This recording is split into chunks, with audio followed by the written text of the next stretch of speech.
Hello everyone and welcome to Downhaven Entertainment. Today we will be reviewing the highly anticipated The Dark Knight Rises.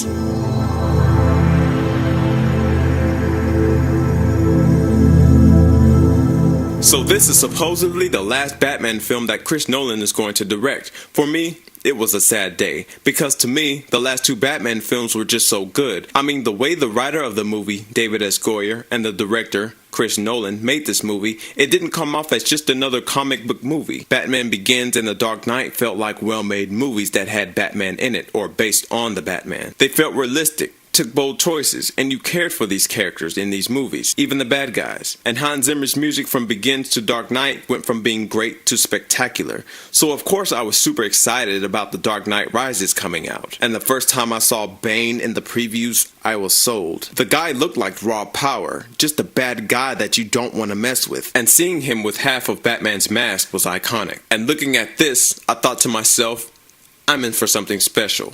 And Hans Zimmer's music for the Nokia trailer, for me, my mind was blown. Everything was perfect. So let's get into the movie. The Dark Knight Rises stars Christian Bale as Bruce Wayne / Batman, Tom Hardy, no, that's not him.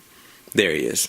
Tom Hardy as Bane, who upon hearing about him portraying Bane, I was skeptical until I saw him in action in the previews. Anne Hathaway as Catwoman, who I knew was going to do the character justice. Joseph Gordon-Levitt as John Blake, and Marion Cotillard as Miranda Tate. This movie to me seems that it took inspiration from the, no doubt, Nightfall story, and I'm guessing The Dark Knight Returns. Now I wouldn't say that he was rusty coming back as Batman after 8 years like everyone says. He was doing things as Batman just fine when he returned. So anyway, okay, to me, Bane in this film is a beast. He is a brute force that made me feel uncomfortable, as in Bane was so bad that you felt his presence on screen. And the things he says in this movie made me think to myself, wow, this is a bad dude. And what I liked about this movie's Bane is that he was such a different threat from the Joker. No lies, no threats, just execution. And to me, this voice alone is perfect for such a brute force such as Bane. Batman felt like Batman. You know, in the first two films, Batman kind of felt like a man in a bat suit with Begins,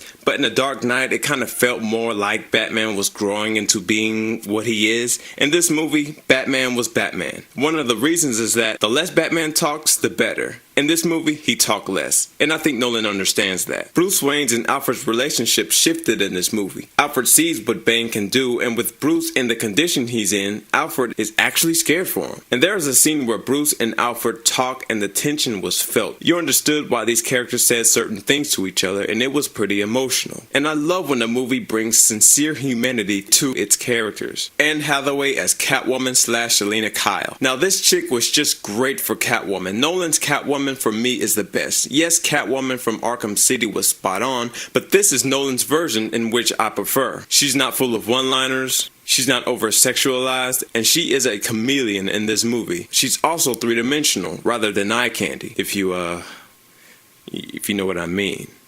Don't get me wrong, she was sexy, she does sexy things, but it's classy, not slutty. Grow up, DC. Joseph Gordon-Levitt as John Blake. Wow, what a likable character. All I'm going to say is, if they did a little backstory on him for the home release, that would be really cool. Marion Cotillard as Miranda Tate. I absolutely loved her character, but she is so underused, and I'll get to that subject soon. Now let's get into what worked for the movie. 60% of the music worked for this film. The Rise chant was symbolic and actually went into the story. There was a good chunk in this movie where you found out why this chant played a big role in this movie. Hans Zimmer and Chris Nolan incorporated that very well in this movie. Superb job. Also, the music for Bane is so intense yet so simple. You know, you really feel how powerful this guy is. It's like if you were stranded on a raft in the middle of the ocean and the water is calm and level, no signs of civilization, it's just you and it's quiet. Yet you are aware that below you lies another world where man-eating sharks are right under you. That's how Bane's music felt to me, and I absolutely loved it. It made Bane's presence feel feel that more powerful. The fighting between Bane and Batman is absolutely brutal. This is where you can't take your eyes off the screen. This is Batman fighting his hardest and you can see it. This is brute force versus brute force. The relationship between Alfred and Bruce was written very well. You really see why Alfred gets emotional and is starting to resent certain choices Bruce makes. But at the same time, you do understand why Bruce has to make these decisions. These are parts of the trilogy where the movie brings humanity to the film. And to me, this is the best of them when it comes to that. John Blake was written cleverly. I saw that Goyer and Nolan took different characters in the Batman mythos and made a terrific character. He may seem like just a good cop, but he really plays a bigger role than that. The feeling of the movie. The movie as a whole really felt like the end of a trilogy. Nolan throws things into the movie from the first two films that will affect this movie, and that was spectacular. And of course, the whole cast did a spectacular job. As you know, you've seen the other films before this one, I'm sure. Oh boy, am I going to get killed for this one.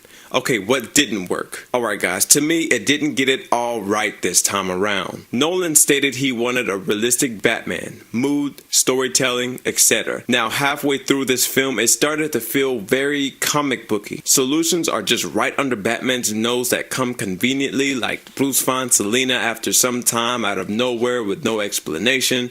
Selina finds Bruce after some time out of nowhere with no explanation. Come on, Gotham's a big city with something major going on. How are they finding each other? Speaking of something major going on in the city, Batman sets up this flashy display of his return that will take hours to do when a major threat is going on in Gotham City. The type of threat you have to hurry up and stop. What's even more comic booky was the one who lit up this flashy display. Convenience, just to get these two together again to make it more dramatic. Why didn't Batman fall through the ice? There are things that they really could have expanded on, but they quick fixed the problem. It's like having a movie where we have the protagonist that needs to sneak into a military base but has no way of getting in without being seen. So some scientist comes along and says, we've made an invisible cloak that suppresses body heat, and me as the audience just has to accept that it happened, and it's never brought up again. Not a big fan of that. Okay, too many characters. Now, all of these characters were done well, but there's too many of them. Catwoman, though executed beautifully, was unnecessary. Yeah, she played a role, but she's a character with her own goals and plans, so we have to tell her story. If you took her out of the movie and replaced her with a random skilled person from the League of Shadows, we can get on to the Batman and Bane story in which I came to see. Also, if she was not in it, then the villain that shows up near the end of the film that you're glad to see and has more of an interesting story to tell could have been more of a major villain that lasted only 10 minutes in a movie that's just shy of 3 hours. A major villain with a rich history that lasted only 10 minutes in a movie that's convoluted with too many characters.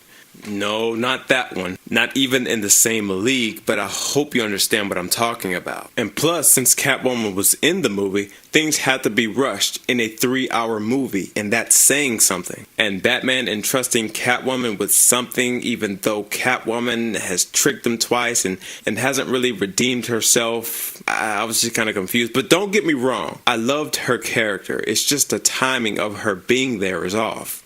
Movie-wise. The music. 40% of the score felt rehashed, if not rehashed, from the second film. When we see Batman for the first time, it felt a little underwhelming. It just wasn't that powerful. It felt like we just came from the second movie. I thought to myself, wouldn't it be cool if this scene had Bane's music, with the Rise chant slowly creeping in? No, it was something rehashed from the second movie. That's not the only example. There was quite a bit of music that was reused for The Dark Knight Rises. And a cool villain has made a return and is basically made into comic relief. I always thought this villain could have so much potential in the Nolan universe, but he succumbed to comic relief here. Lastly, the movie felt like too much. The whole city of police versus Bane's army. I mean, that's a movie in itself. All of this going on, I felt less invested in the whole Batman versus Bane feud. John Blake has his story, Batman has his story, Miranda Tate has her story, Catwoman has her story, Bane has his little story,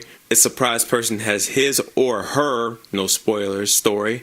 Holly is just there. And while all of this is going on, this is wrapping up to be a whole trilogy while this war is going on. Now, don't get me wrong, I did like this movie, but for me, it was kind of a letdown. Now, if this movie was a two-parter type of deal, with part 2 coming out a month later, I personally think they could have told a better, more grand story, if you ask me. There are so many characters with so much story to tell. A two-parter would do this movie justice, but it's all in one movie and it felt convoluted. And with all the hype, I was a little let down, especially with the whole comic book feel. And it did feel like too much was going on for a Batman movie, so with all that being said, I'll have to give this movie a solid B+.